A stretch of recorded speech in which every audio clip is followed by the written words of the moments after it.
Hey everyone, and welcome to This Explainer. Today, we're going to unpack the hidden life cycle of that device you almost certainly have in your pocket right now. Yep, your smartphone. We're going on a pretty fascinating journey. We'll start out in the highly restricted, perfectly sterile, and heavily automated world of industrial manufacturing. Where like 99% of our phones are actually born. But we aren't stopping there. We're going to travel all the way to the totally empowering, hands-on world of DIY kits and open-source hardware, where you literally build the phone yourself. It's an incredible contrast, and honestly, it's going to completely change how you look at your everyday tech. Okay, let's dive into this. Here is our roadmap for today. We'll be looking at 1. The modern factory. 2. SMT and technicians. 3. The modular revolution. 4. Open source and privacy. 5. Building it yourself. And finally, 6. The future of assembly. So, starting off with Section 1, the modern factory. Millions of phones, zero dust. To really understand just how revolutionary a DIY phone is, we first got to wrap our heads around the sheer scale of the modern industrial factory. I mean, a smartphone relies on this massive global supply chain just to produce components like OLED displays, nanometer-scale processors, and multi-layer printed circuit boards. The typical 4 to 8 hour assembly workflow is just incredibly complex. It kicks off with PCB fabrication, that's basically building the brain carrier of the phone, where copper layers get laminated and these tiny microvias are drilled.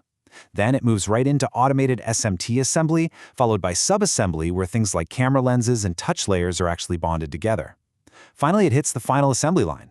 This is where the motherboard, the display, and the battery are all sealed into a waterproof chassis right before going through some super rigorous AI-based quality control and testing. Now, the absolute heart of all this electronics manufacturing is SMT, or surface mount technology.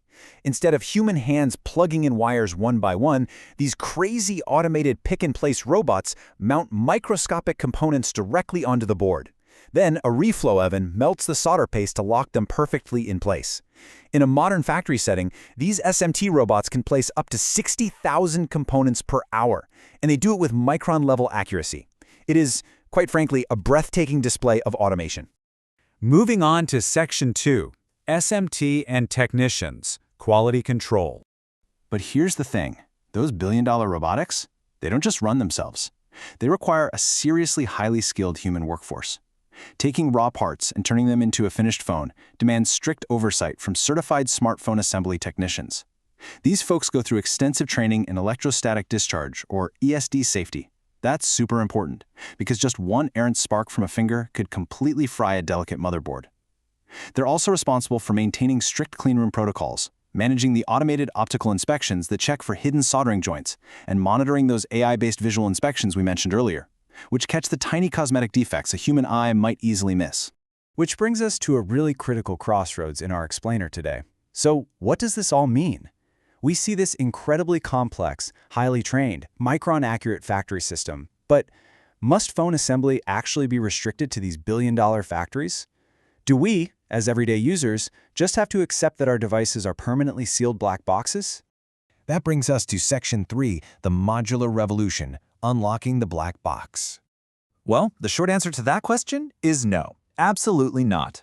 Enter the modular revolution, which is really being championed by devices like the Fairphone 3 and 3 Plus. Think about traditional industrial assembly for a second. It relies heavily on strong adhesives, these microscopic proprietary screws, and the constant threat of voided warranties the very second you try to peek inside. Modular assembly totally flips that script. Fairphone actually uses a standard Phillips #00 screwdriver. That's the exact same kind you probably have sitting in a drawer at home right now to tighten your sunglasses. It trades all that messy glue for easily swappable parts, which firmly places the power of repair right there at your kitchen table. With just that simple screwdriver, a user can swap out almost anything. You can pop off the display module, which features Gorilla Glass 5. You can upgrade the top module, housing the selfie camera, or even swap out the main rear camera module. You can even replace the bottom module, the one containing the USB port and vibration motor, or swap out the speaker. Now, the only major caveat here is the core module. That one contains the CPU and the IME numbers. Because of all the legal complexities surrounding device registration, plus the extreme fragility of the main board itself, that specific piece remains restricted. But literally almost everything else, that's yours to tinker with. Let's check out Section 4, Open Source and Privacy, Taking Hardware Control. So while Fairphone is doing great things opening up repairability, the PinePhone takes this entire ethos a massive step further. We're talking total hardware ownership and mainline Linux support. This device actually features 6 physical hardware privacy switches hidden right under the back cover. If you flip switch 1, you literally cut the power gate to the Quectel EG25G modem. That entirely disables cellular communication and GPS. No software overrides, just a physical disconnect. You can sever the connection to the Wi-Fi, the microphones, or even blind both the rear and front cameras right at the hardware level. It is, for sure, the ultimate anti-surveillance tool, putting physical privacy directly into your hands. But beyond just privacy, the PinePhone is an absolute hacker's dream. It lets you boot an entire operating system right off a microSD card. If a new hardware revision drops, you can completely swap out the mainboard yourself. And you gotta love the pogo pins. There are 6 contact points on the back that provide I2C interfaces and 5-volt power. This basically allows the community to build wild custom hardware add-ons. We're talking wireless charging back covers, fingerprint readers, or even an IR blaster. And that leads us to Section 5, Building It Yourself, the Ultimate DIY. Okay, so we've moved from glued-shut factory phones to modular repairs all the way to open-source hardware hacking. But let's take this concept to its absolute logical extreme. What about bypassing the assembly line entirely? Say hello to the Circuit Mess Ringo. This is a fully 4G-capable cellular phone kit that literally arrives at your door as a box of loose circuit boards, screens, and tiny parts packed into well-organized little bags. It's an educational smartphone that you solder, assemble, and code all by yourself. And honestly, perhaps the most amazing part of this whole thing? The kit is actually designed so that an 11-year-old can build it. No way, right? But it's true. The really crucial point here is the human element. Instead of relying on a 60,000 component per hour SMT robot, this assembly process relies entirely on you and a soldering iron. According to the build guide, putting it together takes about 5 hours, and that includes roughly an hour and a half of pure hands-on soldering. It is just a fantastic way to demystify exactly how the discrete modules of a cell phone actually interact with one another. And look, it's not just a cute toy.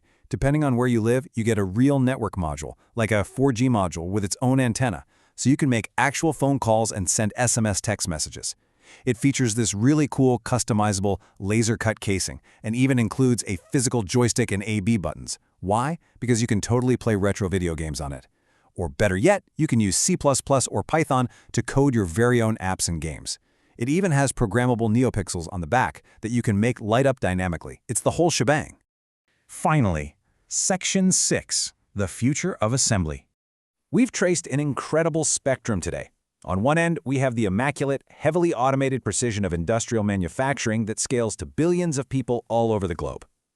On the other end, we've got this vibrant counter-movement, modular designs you can fix with a simple screwdriver, and educational kits that empower a kid to solder together their own mobile network device. Which leaves us with this final, provocative thought to chew on the next time you pick up your perfectly sealed glass smartphone. If you can't open it, if you can't repair it, or even understand what's happening inside it, do you truly own it? The future of tech might just depend on how we, as users, choose to answer that question. Thanks for joining me on this explainer, and I really hope it sparked your curiosity to look just a little bit closer at the technology shaping our world.